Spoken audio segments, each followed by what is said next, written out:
My name is Päivi Tolstoy and I am the manager over the process development team in Karlskoga.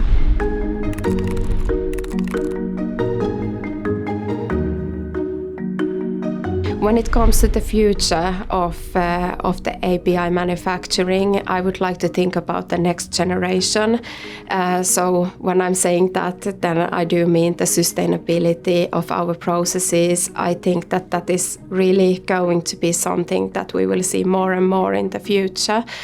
How can we, for example, make molecules that have a high complexity in as few steps as possible?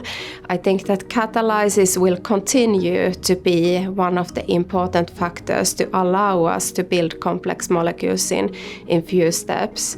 And that includes biocatalysis, it includes also metal organic chemistry in many ways.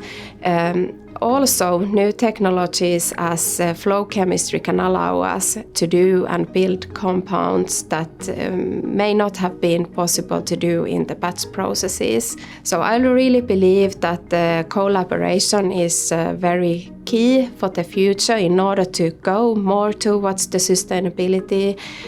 sustainable processes.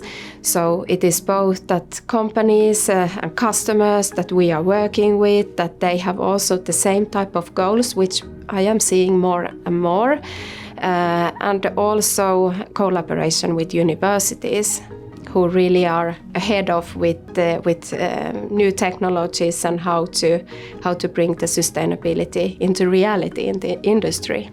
I think we are on the good way.